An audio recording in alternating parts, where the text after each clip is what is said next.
सड़क के आवारा कुत्तों के लिए इतनी मोहब्बत, और वो हजारों लोग जो हर साल इनके हमलों में अपनी जान गंवा देते हैं, उनका क्या?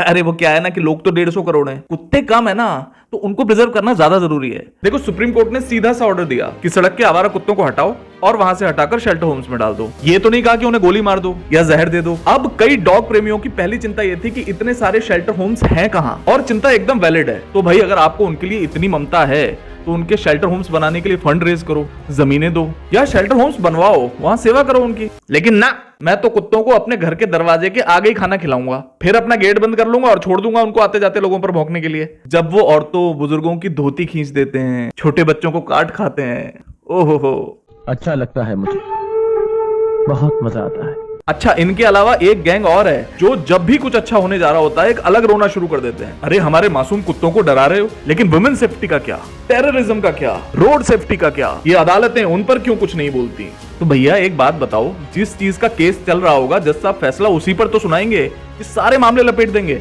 और विमेन सेफ्टी पर कानून नहीं है क्या? निर्भया के गुनाहगारों को फांसी नहीं हुई? टेररिज्म पर भी कानून है, रोड सेफ्टी पर भी कानून है। तो फिर इस चीज पर क्यों ना हो जिसने लोगों का जीना आराम कर रखा है? और काहे के मासूम कुत्ते? दिल्ली में जिस इलाके में मैं रहता हूँ, वहाँ फूड डिलीवरी वाले, रिक्शे वाले कुत्तों के डर से आने से डरते हैं। कई बार जब वो सामान डिलीवर करते हैं तो हम खुद उन्हें मोहल्ले के गेट तक एस्कॉर्ट करने जाते हैं। अभी भी जब ये वीडियो रिकॉर्ड कर रहा हूँ तो 2 कुत्ते बाहर किसी पर भौंक रहे हैं। शुरू शुरू में मैं बड़ा हैरान था कि दिल्ली जैसे शहर की प्राइम लोकेशन पर कुत्तों का इतना आतंक है और कोई कुछ कर नहीं रहा। पर जिस तरीके से अब लोग सुप्रीम कोर्ट के वर्डिक्ट पर रिएक्ट कर रहे हैं, मुझे समझ में आ रहा है कि जो लोग सुप्रीम कोर्ट को कुछ नहीं करने दे रहे, वो और किसी मोहल्ले वाले को क्या करने देते होंगे। इसके बीच में एक डिस्कोर्स और चल रहा है कि पहले सारी जगह जानवर रहते थे, इंसानों ने उनकी जगह हड़प ली है, तो बेचारे जानवर कहां रहेंगे बताओ? तो ऐसे तो आप लोग कल को मोहल्ले में शेर, चीता, भालू लेकर घूमने लग जाओगे कि भैया ओरिजिनली तो ये जगह इनकी है, तुमने हड़प ली है। देखो, अगर आपको जानवरों से प्रेम है तो इसमें कोई बुराई नहीं है, उनको पालो, लेकिन अपने घर के अंदर पालो। कम से कम ये तो क्लियर हो कि अगर उनसे किसी को नुकसान होता है तो उसके लिए रिस्पॉन्सिबल किसको ठहराया जाए। जिस तरह से जानवरों की चिंता करने की जिम्मेदारी हमारी है ना, उसी तरह से इंसानों की चिंता करने की भी जिम्मेदारी है। छोटे मासूम बच्चे, बुजुर्ग, महिलाएं अक्सर इन कुत्तों का शिकार हो जाती हैं। और कुत्ता अगर आपको डायरेक्टली काटे नहीं भी तो भी उससे आपको रेबीज हो सकता है। बहुत छोटे से कॉन्टैक्ट से रेबीज हो सकता है। कई बार ये सीधा 3-4 महीने बाद जाकर पता चलता है कि आपको इन्फेक्शन हो गया, तब तक बहुत देर हो गई होती है और आदमी को बहुत दर्दनाक मौत मिलती है।